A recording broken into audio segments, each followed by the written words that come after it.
Hey, it's David Bear with Wine Bear, and today I want to talk briefly about getting to know and loving wine more.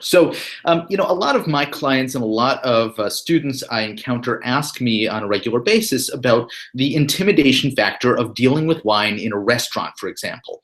What do you do? What are you supposed to, how do you posture yourself to actually be able to communicate with that wine professional? Well, the fact is, that you don't need to.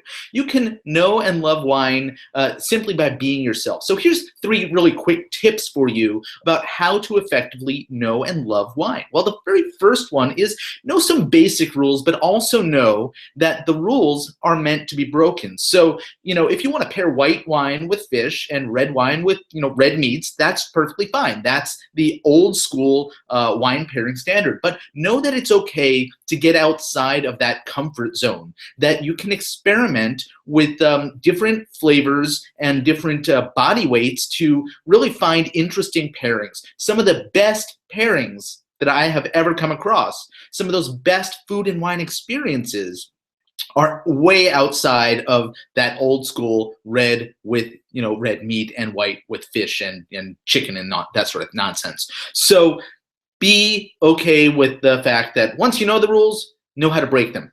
Number 2, have a sense of, and this is a really important one. Have a sense of willingness to admit that you don't know everything. Now, a lot of times I'm out to dinner, I'm out with a group of business professionals, and there's that one person over in the corner who is the wine know-it-all. They want to tell us all about their wine experiences, what they have in their wine cellar, what they love to drink. And it's, for me, it's actually, it can get a little overwhelming and a little boring by listening to all of this. Well, the fact is that most of these guys who I've encountered don't really know a lot about wine.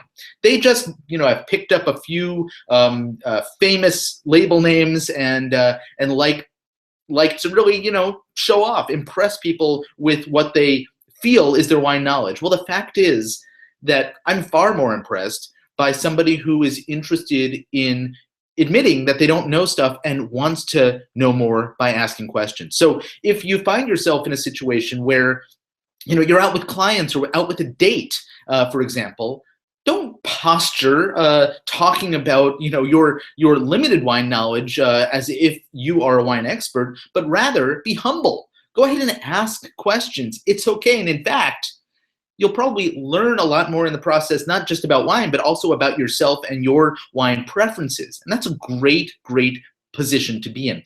Finally, I worked several years ago as a marketing director for a wine importer, and one of the owners of the company always used to say, guys, it's just wine. And the fact is, it is. Far too many people take this whole wine thing way too seriously. It's a beverage. It's meant to be enjoyed. It's not for academic pursuit for everybody. If you're interested in the academic pursuit of wine, go to school and become a wine professional. Otherwise, just enjoy it.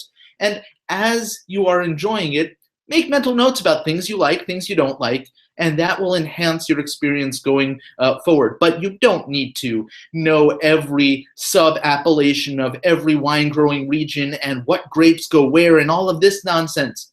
That's for wine professionals who are there to hold your hand and guide you when you do have those sorts of questions. So there you go, 3 tips for getting to know and love wine more. If you would like to know even more about wine, come visit me at winebear.net. There's a link under this video, or right here you can see winebear.net.